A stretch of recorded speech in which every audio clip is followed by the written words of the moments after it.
Perfect. What's going on, everyone? I am so excited. I'm joined with Amanda DiMartino, also known as Resell Maven on both YouTube and Instagram. And I'm hoping a little later on you can actually give us a backstory because I actually don't even know the backstory behind your name, Resell Maven. Okay. Because I'm boring. I'm just my name on YouTube, but you're more clever with Yeah.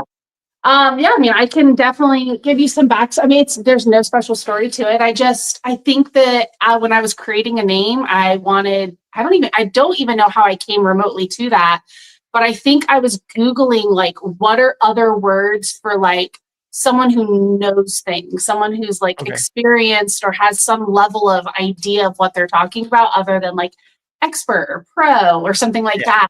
And I came across Maven and I was like, I actually really like the way that sounds. And I was like, all right, I think I just was like resell. I think first I was like reseller Maven. And I was like resell Maven. And it just stuck. And here we are.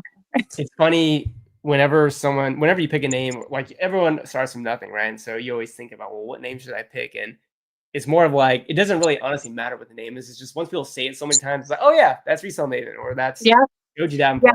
I made it easier, just pick my name. It's so funny because people will call me Maven because they think that's my name. And it's not. Obviously, my name's Amanda, but yeah. So we are joined with Amanda, aka Resell Maven. Amanda was a speaker at the Books and Beyond Resellers Conference in 2024. Her title of her 20-minute talk was How to Dominate Whatnot. She did so well and was such a fan favorite. We had to invite her back because popular demand was like, is Amanda coming back? Is Amanda coming back? So Amanda's gonna be back for 2025, and Books and Beyond is going down in Las Vegas once again, October 10th through 12th. So make sure you grab tickets if you're interested. But I have a bunch of questions to give a lot of value to anyone who wants to know what that bookseller. But well, we got Justin Parker in the house saying, "Woohoo, let's go!" I can't see the chat here. Let me open it on my computer so I can see the chat. Yeah, so you can see the chat. It's really small because you're live streaming from your phone. Which, by the way, don't you do your Whatnot streams from your phone too? Yes, everything's from my phone. People ask all the time, like, what should I use? And I'm like, just use your phone. I promise you, it's so much easier. Yeah, absolutely.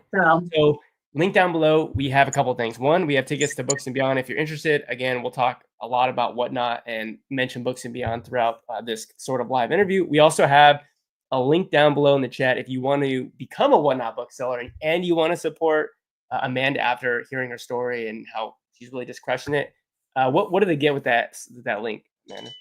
I actually think they get, I know with the link to be a buyer, I think they get $15 free credit.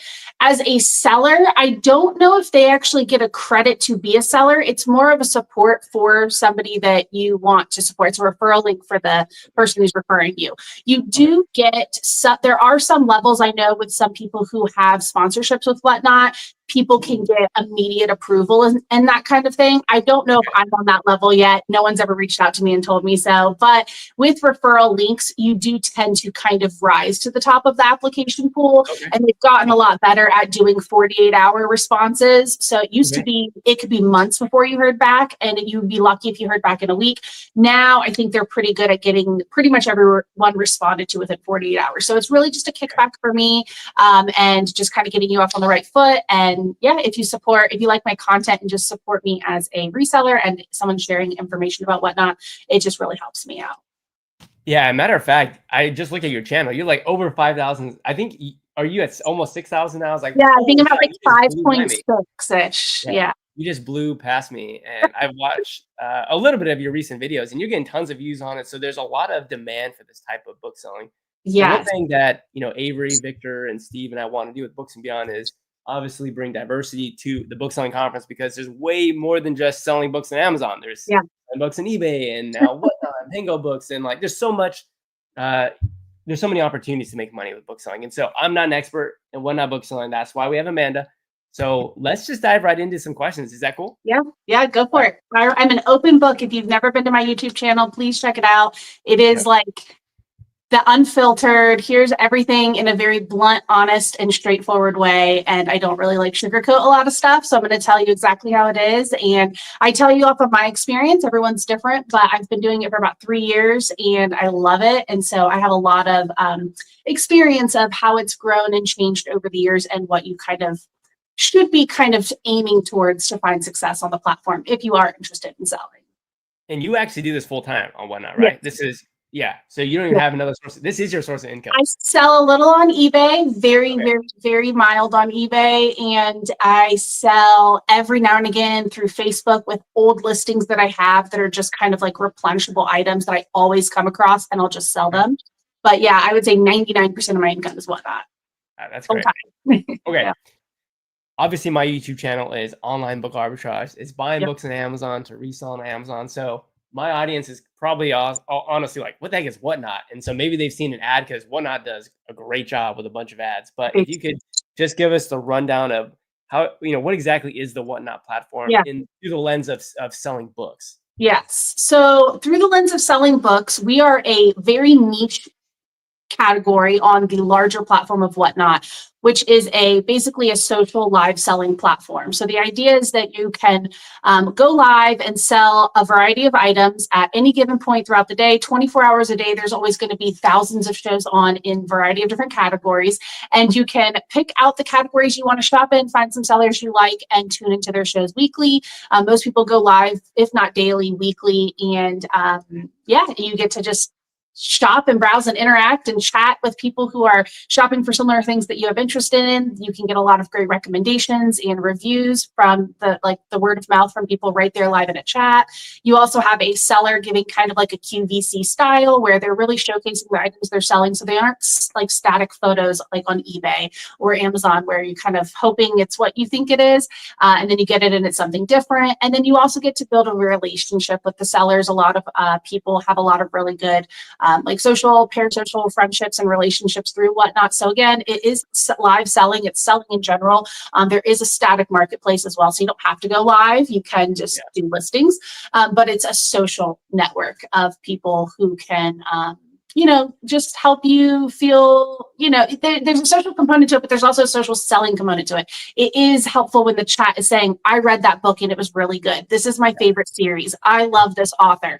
That kind of stuff pushes stuff. And so you have people in your chat helping you almost move your product for you. So it's a lot of fun. Very interactive. It's such an interesting concept because of the fact that it's not a static. I mean, I know you said you could do static listings if you want, but the idea of it is for it not to be that. It's for it to be live. It's for people to hang out. It's like to build a real community where it's almost like a weekend call with the boys or the girls, and you're like, hey, it's almost like a book, like a book club or something where you're talking about books. But obviously, the goal is to sell these books to people who kind of join your live stream. So for you particularly, what kind of books are you targeting to sell? Like, what are you trying to find at the thrift store, which would match well with Whatnot is? So this is what's so pretty about Whatnot is there are so many different niches of books that you can sell. There are definitely a few different main niches in the Whatnot book category. So when you go in, I would say there are on average any given day upwards of 100 shows that would probably start from,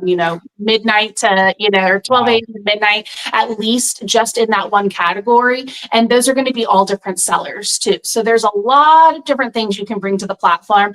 I personally sell more modern fiction, and it is mostly all ages. So I have books as little as like little board books for babies. I really target that like grandparent audience or new parent audience.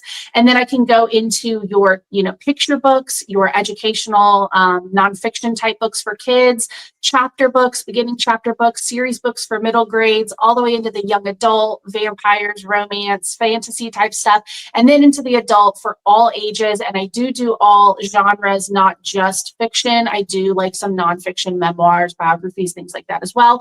And then really the only thing that I stick away from is I don't do textbooks or anything like that. So for all of my Amazon sellers, you're safe from me. I'm not taking your textbooks. I don't do a lot of obscure, very niche stuff like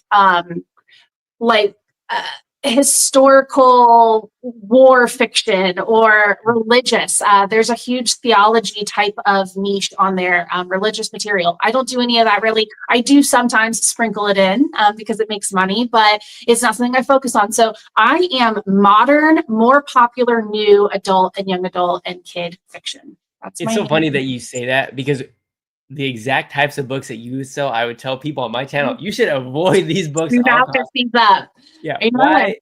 Why? Because they're very popular, but also they're kind of cheaper because they're like mass market in a way. They're not obviously mass market They're paperbacks, like but like mass produced. mass produced, and so therefore it's very hard to sell as an Amazon. One, Amazon probably sells them brand new pretty cheap, and it just makes it hard with all the Amazon fees, right, to even squeeze any money Yeah. out of any of these books. So what's so fascinating is that we can both thrive. It's like I'd be interested in the textbooks. You don't even touch those. And Yeah. then I'd say, here you go. Here's all the children's books and the chapter books and the fiction books, and you can have all that and you can Yes. still thrive as well. And it's Now, very little crossover. I have an Amazon seller who is sources where I source, and he has recently come into our local thrift store, and he has been here for about maybe a little over a month or two. And it's been very fascinating to watch the stuff that he picks up. And there are things in his cart that I'm like, I would have picked that up. But most of the time, it's very little actual overlay, to a point. Even today, I went behind him because the books weren't out right away when I got there. So I left, went to a different thrift store, and came back. When I came back, he was already gone, and I can always see in the end of the bins what his his reject pile was, and you can see like all the textbooks lined up. Everything's all yeah. barcode up, of course, very Amazon coded. And then there were just sprinkled in just a couple little books that he just did it, and I'm like, these are like $8 books, $10 books, $6 books, And so for him, yeah, listing it for $5 or $6 or $7 on Amazon is not really going to net him a profit. For me, listing it for $6 or $7 or $8, and it could even potentially sell for more because it's a live auction, is very, very worth it for me. So Yeah, and I think most people who would think about transitioning would obviously want to know what the fee structure is. So if someone's listening to this and they're not really sure again much of anything about whatnot, what does that look like? Picking up a book for $1 at a thrift store and selling it for $6. What does that look like in terms of the shipping, the fees, what yeah. you'd be netting in profit? Um, So, not to be an Amazon hater, because I did start on Amazon, but it's a lot better than Amazon. I can Yeah. promise you that. You're going to keep a lot more of your money for sure. So, you are paying a pretty basic fee structure, and it is 8% on the price of the item that you sell. So, if you sell your item for $10, you're paying 8% on that $10. Okay. Then you're going to pay an overall additional 2.9, I round up and say 3% on all of like the fees and the shipping that the buyer pays. So even if your shipping stuff that's really heavy, and you're paying, lots of money on shipping, you are paying a small percentage of your fees on that. And then, so that's about 11%. So it's 11% is kind of like the base for any and all of your sales. And then you are paying an additional 30 cents for every single time you run a transaction on the site, which is Okay. pretty standard for most platforms. So if you run a single auction, it can be an auction for one book, it's 30 cents. It can be an auction for a bundle of books that has 20 books in it, it's only 30 cents. So it's every single transaction is 30 cents. So And it's just a transaction. It's not just like if the book doesn't sell, you don't get charged 30 cents, nope, right? not at That's all. the great No, thing about it's it. once the payment is approved. So whether they buy something from your marketplace, they buy something from the auction, or whatever. Yeah, those are really the two main options. Those are going to be, it's 30 cents. And it's a small fee. It adds up. Like, for example, I did an all auction show the other day, and I think I want to say it was like 130 or 140 individual auctions. And so my fees were like $35 or $40 right off of the top, Yeah. because that's 30 cents for every single auction. So it does add up, and that's why I do bundling. I also do things a little different with bundling, saves people on money on shipping and saves me on fees. But then, yeah, the shipping is all paid by the buyer. So you don't have to pay that. You can offer to pay shipping. You can also offer max shipping. So maybe you sell really light items, and you know that you can throw they could buy like 300 of the items that you're selling, and it's not going to exceed a flat rate box that's going to cost $9.21. You could offer flat rate shipping for something like that. For us, That's with books, crazy. can't do that as much. If you're doing small mass markets, maybe you can do some flat rate shipping. But for me, we do media mail, and yeah, buyer pays all costs. Taxes are all taken by Whatnot and everything. So the only thing, it's just like eBay. They make a purchase, it goes to a dashboard. You go to your dashboard, you see what they purchased, their shipping address and everything is there. You type in the dimensions and the weight of the package after you package it up. It prints out a label for you. You pop it on the box and take it to the post office. So Yeah, I think the really cool thing is, again, the buyer pays the shipping, and that seems to be sort of the expected norm, right? So if let's say you do buy a book from the thrift store for 50 cents and you do run the live auction and it does sell for $5, that's just $5 for the book. and then on top of it, the customer would then pay for the shipping, right? Yep. And so you said around like 13% is like what the fees are going to be, right? So like 11%. 11%. Okay. Mhm. So 11% on. So buying for 50 cents or a dollar, flipping for $5 with those kind of fees is insane Yeah. margin. That's a crazy margin. Yeah. Now, I would imagine you don't sell very many books or bundles for a lot of money, but again, the margin's so crazy that it's just it's just doing a lot of volume, right? Just Yeah. selling a bunch of books that way. So I literally had to stop doing the math years ago because it was just like hilarious. And I think we actually talked about this a little bit last year where yeah, I used to take bundles that I would sell and I would go, okay, this was a bundle of books someone bought. Let's say there's 12 books in this pile. And I sold this bundle for $25. I used to go through and just like do the math because my book prices are pretty standard. It's 25 cents for paperbacks, 50 cents for hardbacks. And then unfortunately, I have had to do a lot more cherry picking lately than I usually do because of this new Amazon guy and just some other I people. see. I've been saying I've been training my competition a little bit. I definitely been giving out a lot of information, and I have met a handful of people in person who watch my videos and do what I Wow. do. So it's very interesting. Locally, my competition is here as well, but so sometimes I do have to pay up, but I Okay. started doing the math and I would go, okay, okay, I paid $3.25 for this stack of books, and I would do that over and over again. I'd be like, okay, this was a $46 bundle and I paid $12 for everything. It was just always like, it was just such a large margin. So now the difference is I'm doing a lot of manual labor. It's a lot of manual lifting and laborious work with all of the books and the bundles. It's not selling one book that you OA'd for, $12 and you're selling it for 76 and you didn't even touch it. It went to a prep center and it's already on Amazon. That is definitely a perk of OA and Amazon in general, putting everything in a box and shipping it off and then going, it's good to go. I don't have that luxury, but yes, the margins are great. And so I'll take that. It's scalable in that sense. Generally, I would say the more labor intensive it is, the more margin that you can generally get out of it. And like I said, the whole goal of Books and Beyond is to bring a bunch of different types of booksellers because a book selling conference. And again, I think this is an amazing way, an amazing opportunity for people to crush it. Because again, I think if you were to compare the number of Amazon booksellers, the number of Whatnot booksellers, it's probably lopsided in Amazon's favor because it's so much easier, in my opinion, to do that. Because it does seem like on Whatnot, you do kind of have to have a little bit of a following, or at least it's harder, I think, to get your first sell than it is on Amazon, in my opinion. And in the chat, we have Fireball Flippers. Not sure if you know who that is, but she goes, hey. So that's another Amanda in the house. Yeah. And we also have Chris in the house. We also have Justin in the house as well. And Welcome. am I okay? Can you hear me okay? Or am I kind of quiet? Yeah, I can hear you just fine. Okay. Sounds good. If you have any questions again about Whatnot book selling, make sure you put them down in the chat. And if you're just joining us again, Amanda is going to be a speaker at Books and Beyond in 2025, October 10th through 12th in Las Vegas, Nevada. Again, tickets down below if you're interested in going and showing up and talking. You guys don't want to miss it. It was so much fun last year, so valuable. It has my favorite thing too. I'll give you guys a little backstory, very short backstory. I don't tell a lot of people this, but I used to be in the MLM space for a long time, and I am now safe and free from that lifestyle. But I used to be in the MLM space, and conferences were really big, and meetups were really big, and that energy, that vibe, the being around like-minded people who sell specifically what you sell. If you are a bookseller, you don't want to miss this type of stuff. If you can't make it this year, definitely plan to come next year because it's just such a vibe. It's invaluable, honestly. I left and I was just like, yes, I was so ready to crush goals and finish out the year strong. So it's a lot of fun for sure. One of the things when it comes to book selling, at least for me and my personal experiences, it's pretty lonely. Like I tell people in real life what I do, and most people look at me like, wait, do people still read books? Or, I know.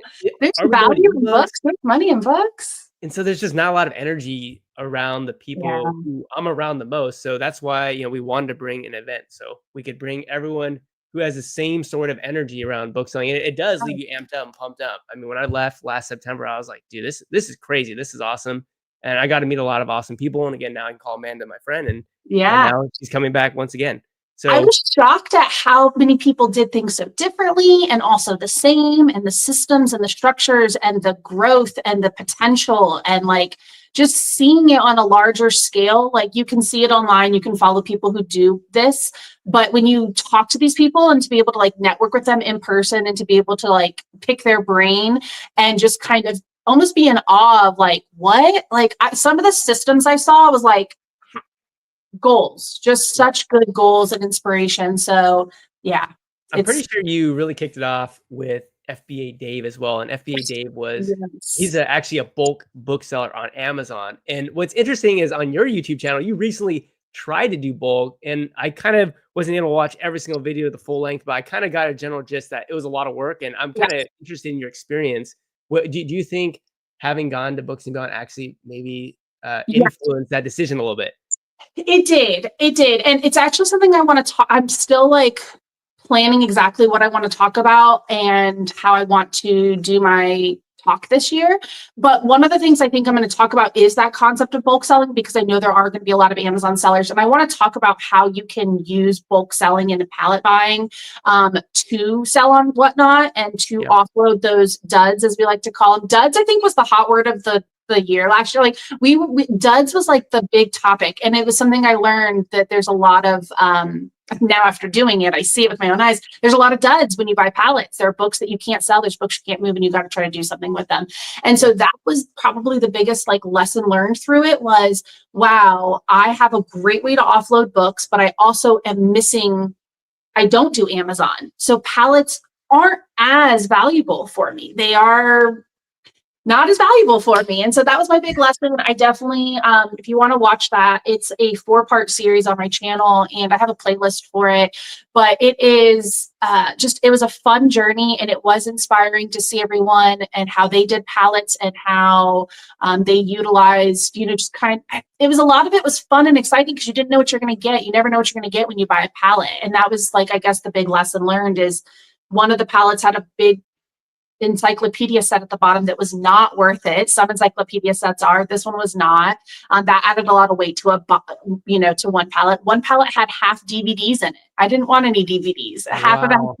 you don't know what you're always going to get unless you have a reputable person that you are working with closely. And I, have no regrets about what I did. I loved the experience. I learned so much.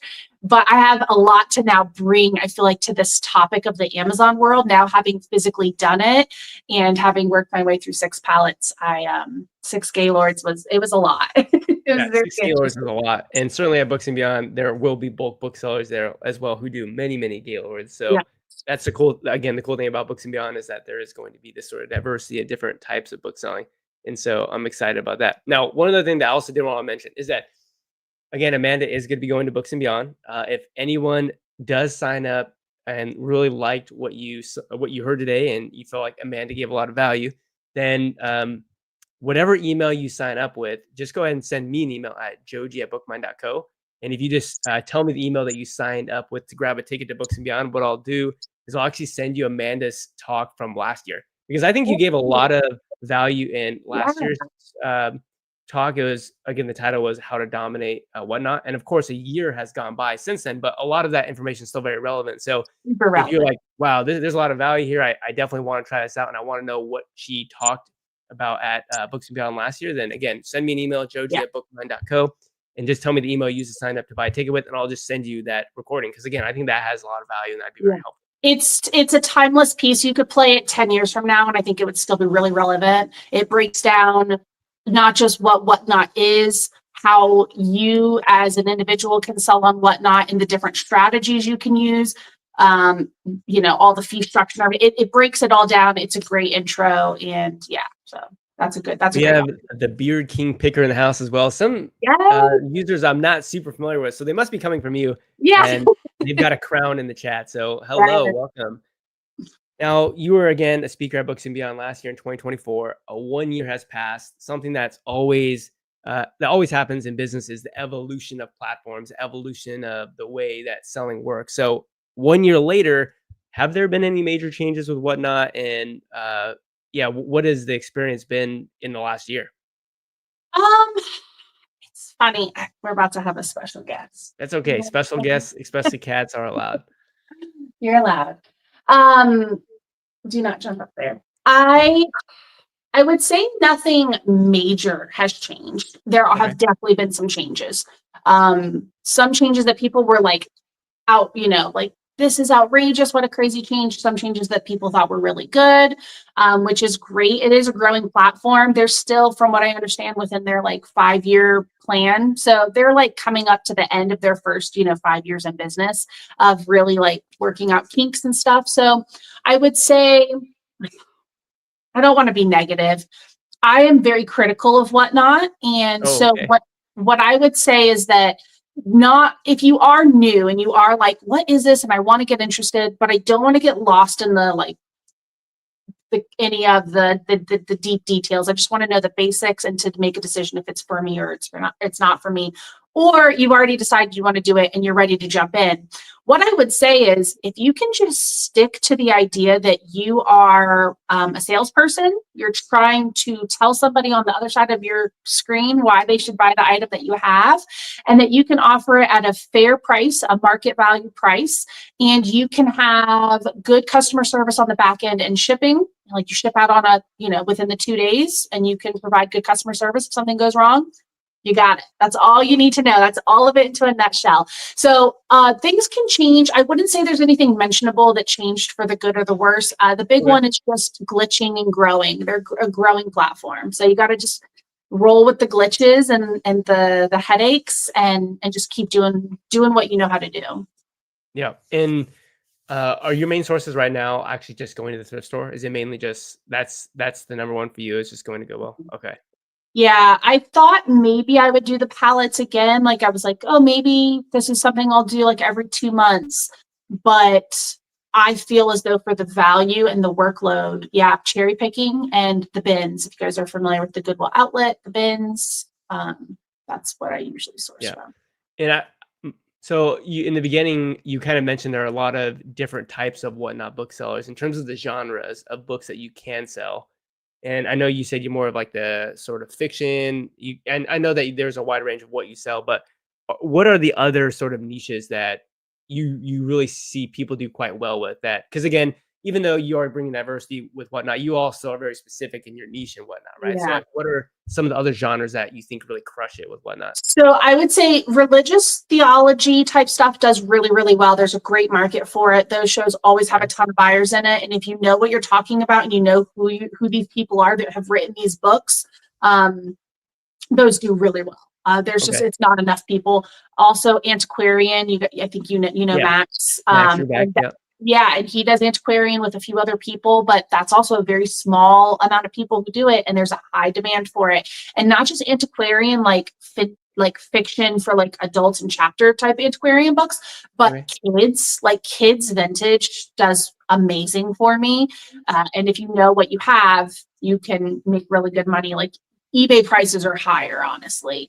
Yeah. Um, the big top category, like the overarching number one category for book selling on Whatnot, is going to be your very modern, popular, like romance, contemporary romance, dark romance, fantasy, very popular, new, modern types of stuff in that category. So Okay. there's like two people falling in love and a whole bunch of other stuff that happens at some point. That's the books people want. It's like contemporary and dark romance are definitely the biggest. So if you see any of that type of stuff, that stuff just sells in general on all platforms. I don't know how well it sells on Amazon due to the Yeah. secondary markets like Pango and Mercari.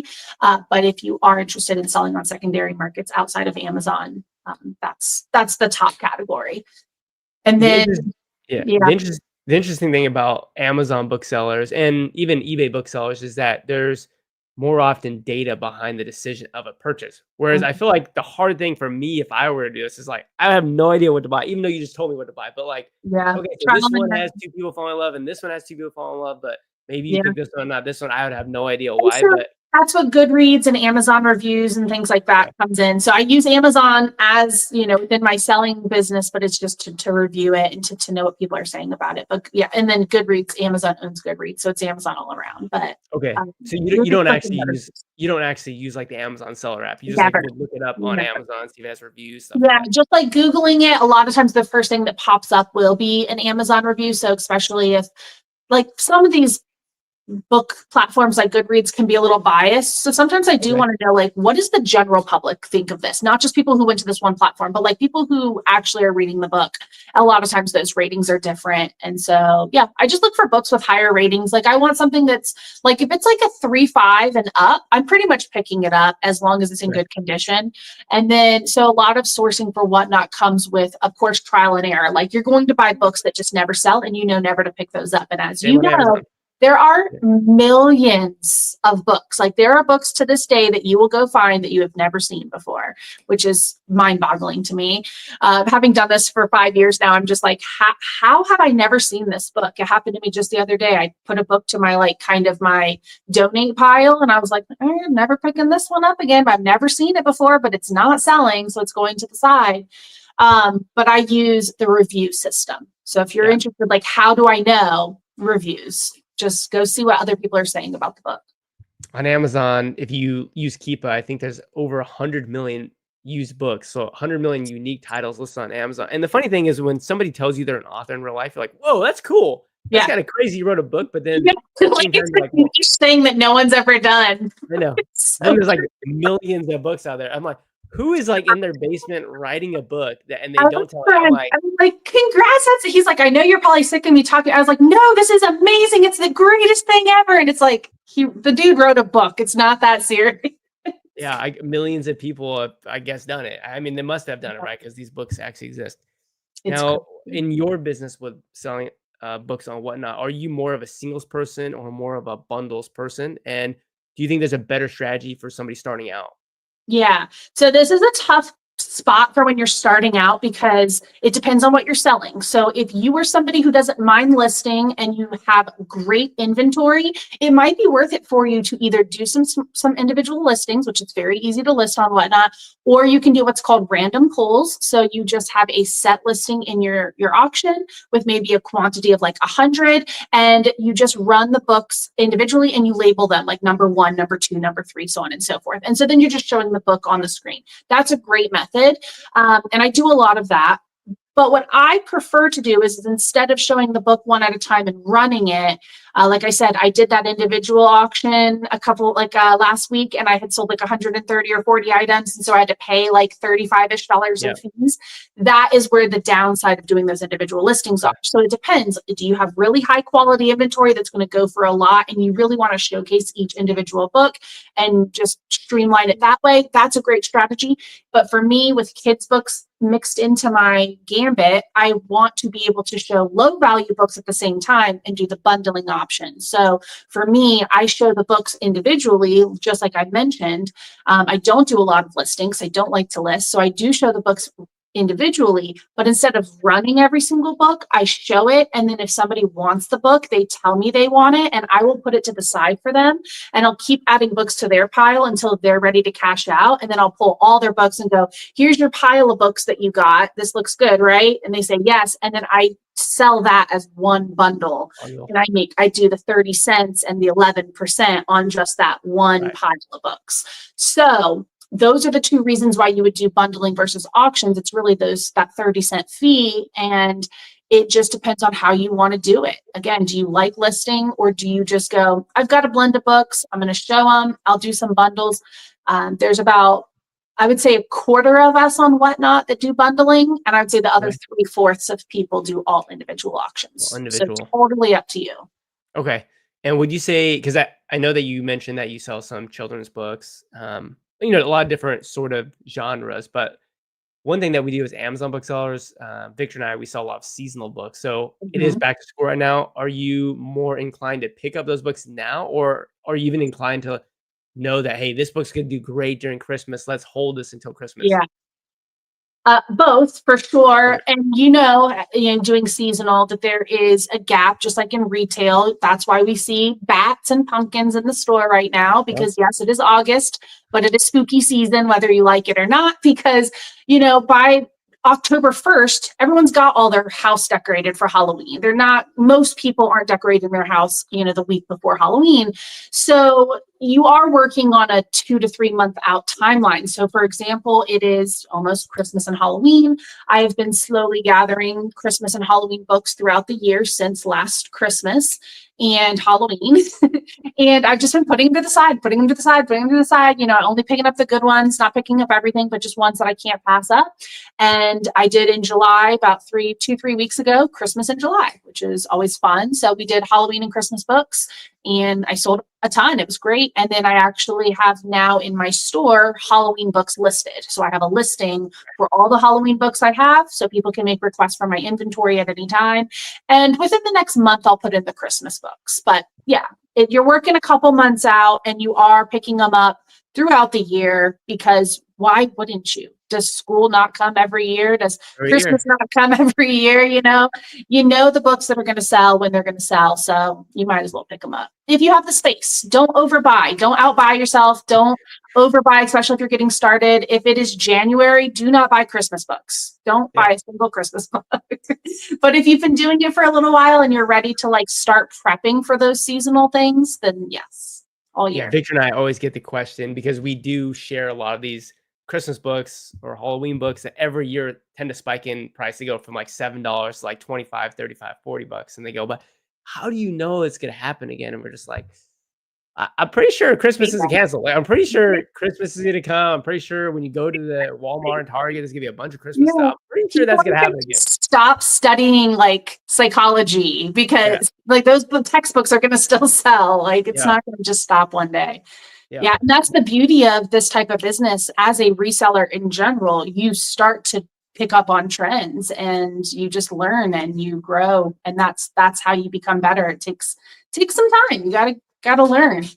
What would you say is your average selling price? I know obviously you don't have the numbers right in front of you, but just give us a general ballpark for. If I had to guess, it's tough because my average sales price, I bet, includes my bundles. So I could have bundles that are $100. And so I don't know, What would you say a typical single listing would go for? For a single listing, a single auction, I would say my average is probably close to the $5 mark. If it's going on auction, it's going to be between, if I'm putting it on auction, it's probably going to be between $2 to $3 minimum start. And so it's probably going to sell for, 3-4 min. And then my highs, I've had auctions go up to $100, $70, $80. It's not often, but it happens. But I would say on average, $10 to $15. So I would say 5, 6-ish, maybe 7 is probably my average for both. Okay. And again, if you weren't here earlier in the live stream, remember that that's the base cost, and then the customer also pays shipping. And then again, we settled on 11% fees, and then 35 cents per transaction? 30 cents per transaction. Yeah. Okay. And then how many times are you willing to try to sell the book before? Yeah, that's a really good question. Yeah. I have, so what I do is I show the book live. I have new inventory. I show you the book. Someone buys it or they don't. If they don't buy it, it goes onto my shelf. If I deem that it's not shelf worthy, there's something about the book, it just isn't going to sell by looking at a photo of it. You need to see what's on the inside, there's illustrations or it's an activity book or something. I'll put it in what's called the buy it now. So when I'm live, people can shop basically a marketplace within my show at any time. I don't need to show the book. They don't need to ask me for the book. They can buy it now, literally. Why it's called the buy it now. I have to explain that to a lot of people. It's an interesting topic. They're like, can I get that? And it's buy it now. Buy it now. You can buy it now.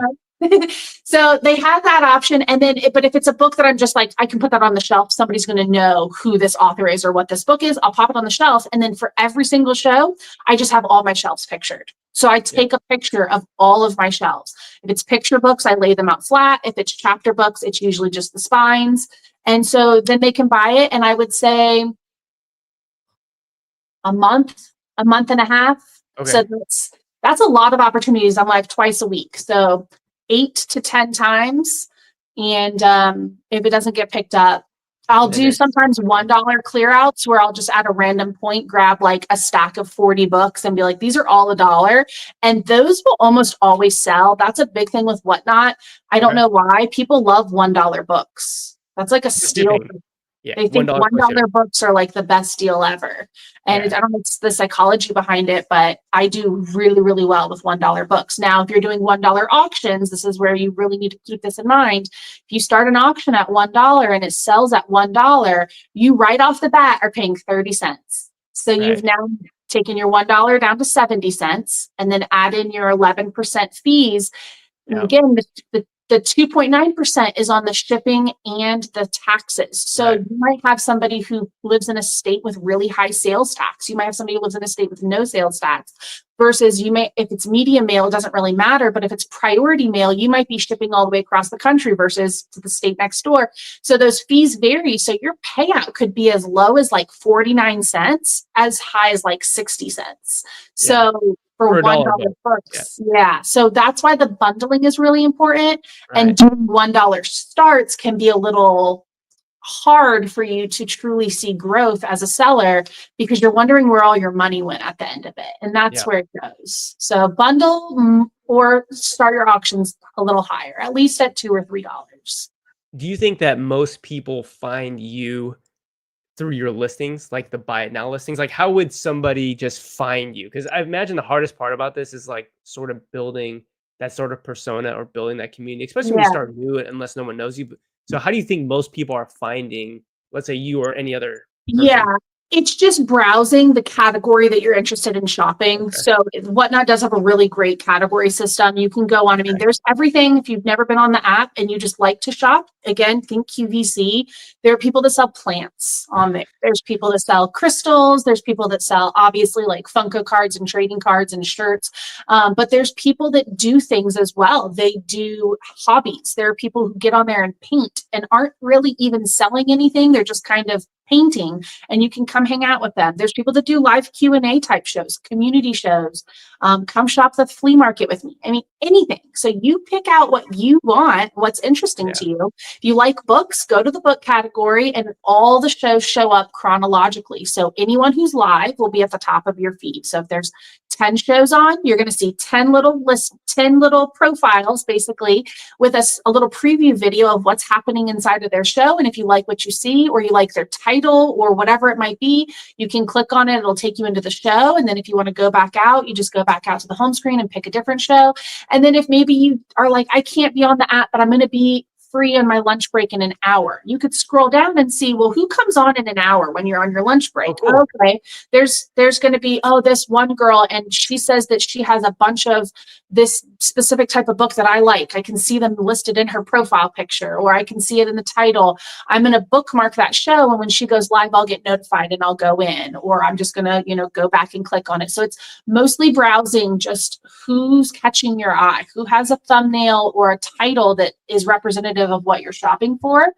And then from there, it's just your job to get them to want to stick around and buy from you and encourage them to support you over and over again. And if you're bringing good quality inventory and you have even just the slightest bit of a level, again, it's not even a personality for me at this point. It's like a general customer service. Like your personality will shine through, but it's just customer service. As if you were working a retail store. Imagine working at a Barnes and Noble and someone walks in and goes, "Do you have any romance books?" Well, yeah, you just show them what romance books you have. And if you have what they want, then they'll buy it, as long as you're not a jerk about it. And, I don't know, I guess I can sell these to you. You're not going to be like that. So just be friendly. And that's how people find you. Just being a warm, inviting person with something to sell. So would you say most of the people who buy your books are newer customers, or are they repeat customers? Like, what would be your general ballpark for the breakdown? Normally it tells you how many new buyers you have every time you do a show. It'll tell you, because it's just an interesting statistic. It's good to know that you're getting new people coming in. I would say, like, on a normal Tuesday show, which is a smaller show for me, I usually have at least 2 or 3 new buyers. And then on a Saturday show, I'll usually have between like about 10 or so, maybe a little less, but that's I guess 25%. I would have like 10 new buyers, but I would have like 40 total orders. Wow. So, 30 of those people were repeat buyers. I would say, I can't remember what it's called, but when you have like somebody who supports you over and over again, like they say in business, like if you can have a handful of people who spend X amount of money a month on you in your Right. business, you're going to have whatever. I can't remember what it's called, but I have I would say at least 4 people who probably pay all of my utilities every month with their Wow. purchases. You know what I mean? Like Yeah. they're just those types of buyers. Like they're readers, they're avid Yeah. readers. They like the types of stuff I pick up. I source specifically for them because I know what they Wow. want. And they drop hundreds of dollars a month in my show. And that's just probably, again, I can think of 4 people right off the top of my head that are just like hundreds of dollars a month. Yeah. And then outside of that, you have your breakdown and trickle of smaller repeat buyers. But it's so much fun. It's so fun to connect with people like that. What's the reasoning behind the Tuesday and Saturday? Is there a strategy, or is that just what works best for you for your live It's streams? it's a funny story actually. Well, it's not funny, but it's nostalgic. Back when Whatnot started, we didn't even have a book category. We were in what was called And Whatnot, which we actually technically are back in that category, but it's a little bit different now. But we weren't really as discoverable. There weren't really a lot of people in the category selling. There was maybe like 10 or 20 sellers, and we all knew each other, and we were all really good friends. And we to this day are all still really good friends. We have a whole Discord where we have a whole book community that we have grown over the years. But it was just us. And so what we did was we basically all just kind of had days that we would go live and we would never overlap with each other.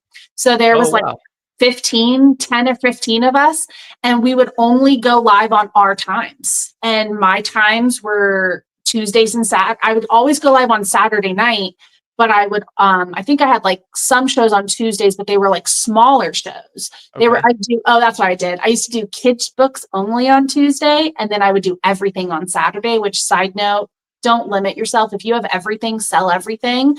Try not to limit yourself down to niches. Like, well, I'm just going to do this one type of book, because you are limiting your audience. But nonetheless, I was doing that on Tuesdays and Saturdays. And then as we grew and the book category grew, we got to a point where we, would have people overlapping us on schedules, and we would kind of start overlapping each other from time to time. But for the most part, the core, like OG Whatnot booksellers, we still have our set times. Like literally to this day, there are people who still only go live on their day and their time. Like I know who's live when, just because of the time and day it is. So that's how Tuesdays and Saturdays came about for me, and they've stuck, and I've never changed. I do pop-ups during the week. Like I have a show on Friday. I'm doing stuffed animals and toys and educational materials. So I switch it up a little bit, but yeah.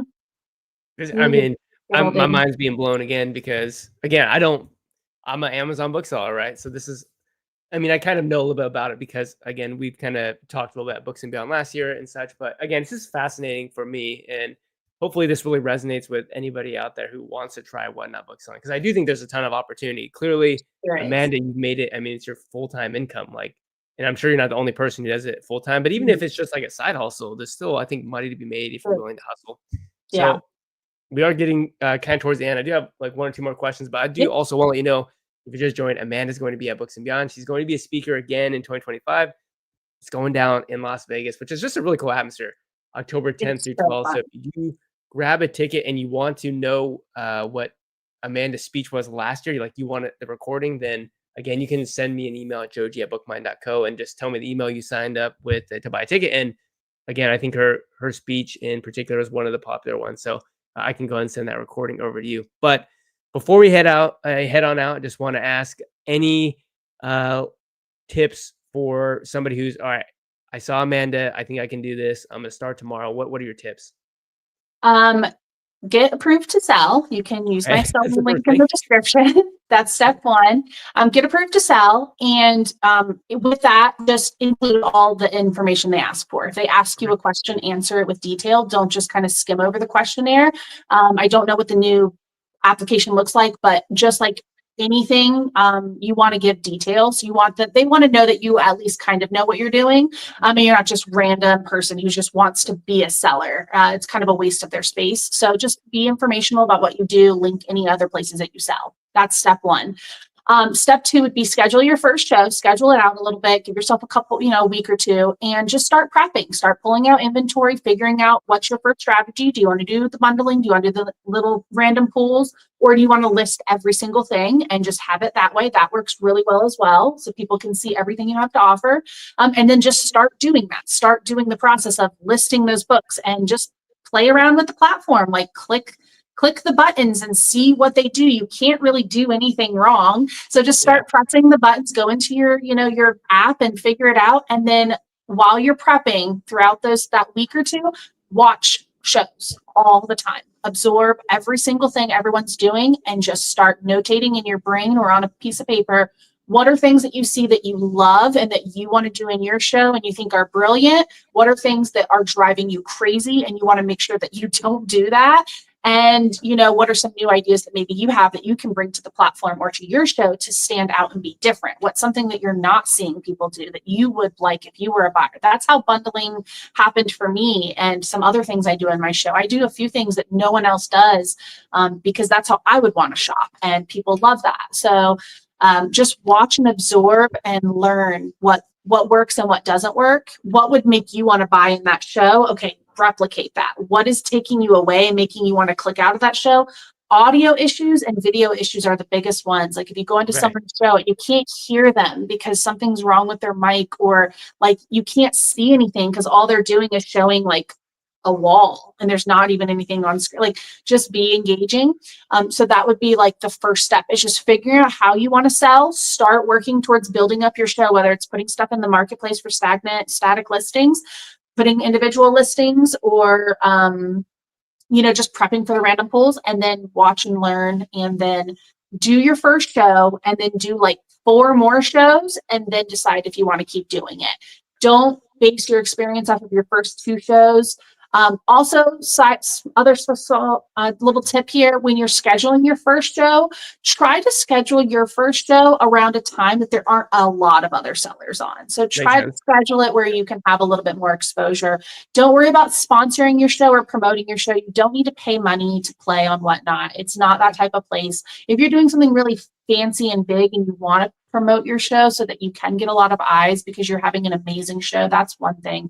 But if you're just getting started, you don't need to be worrying about that. Schedule your show when there aren't as many buyers or sellers on, and just be prepared by having, an idea of how it works. Again, press buttons. I say that a lot in my videos, but it's just true. And I think people think they're going to break something or hurt something, and you can't. Just press buttons and learn what they do, because that's how you learn. So it's all trial and error. Same thing with selling books on Amazon, right? You try something, it works or it doesn't, and then you just go from there. And I just want to say again, thank you so much, Amanda, for being here. You're going to be a speaker at Books and Beyond. I would say that Books and Beyond is more dominant in terms of the Amazon booksellers. So if you're somebody who really wants to get expertise from Amanda, I mean, I feel like you're going to have a pretty easy time, because she's going to be probably really available, because again, there's a lot of like sort of Amazon booksellers or eBay booksellers that come. So again, I'm just excited to hang out again in person. It was a blast last time. So again, tickets down below. Just any last parting words before we head on out?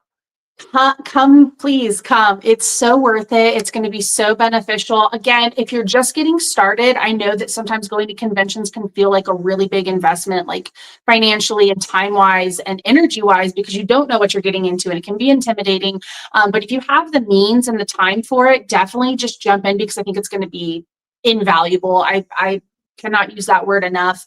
And then if you've been doing this for a while and you're just looking to elevate and advance and grow and just kind of pick the brains and kind of see what's even possible, because I think that for me was a big one. I knew there weren't going to be, it was me and last year one other Whatnot seller. And so I knew for me, there wasn't going to be a whole lot of growth for my Whatnot side of things. And I knew that I was going to be much more of a value add to just be able to tell people about this other platform.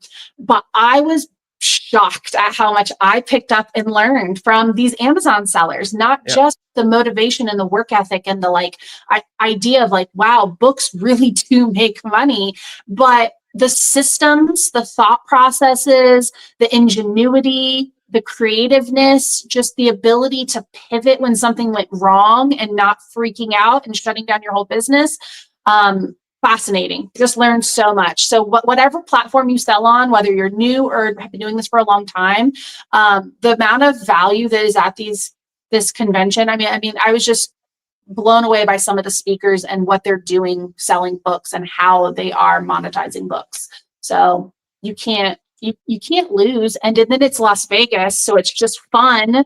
And it's a good time, and the after parties are fun. The events are fun. The whole schedule is coordinated. And also, I will say this one last thing, because this is my one big point I gave Joji and Avery and Steve and Victor, was that the organization, like the level of, this is where you're going to be at this time. This is what we're going to be doing. This is where we're going to be at this time. And this is what we're going to be doing. These are the panels. These are the people. This is the schedule. Boom, boom, boom, boom, boom. And it was just so much space for networking and just a lot of organization, which for someone like me is really important. So if you don't like chaotic, disorganized stuff and you're worried this might be one of those situations, for the first one, it wasn't. So I don't see that happening again the second time around. And we're going to be pretty much in the same spot. So it's going to be like muscle memory. Yeah, we know so much more than we did last year. And then also, I was a high school chemistry teacher for 7 years. And you know, anything about being a teacher, it's like, you got to be like, all right, you go here at this point in time, you go here, you go here, you go here. And so that's what it's like. And you got to stay on topic, and you got to stay on, you know, curriculum and all that stuff. So yeah, you know it. And it was so smooth. And that was my biggest thing, because if it wasn't, I would not be coming back. I was like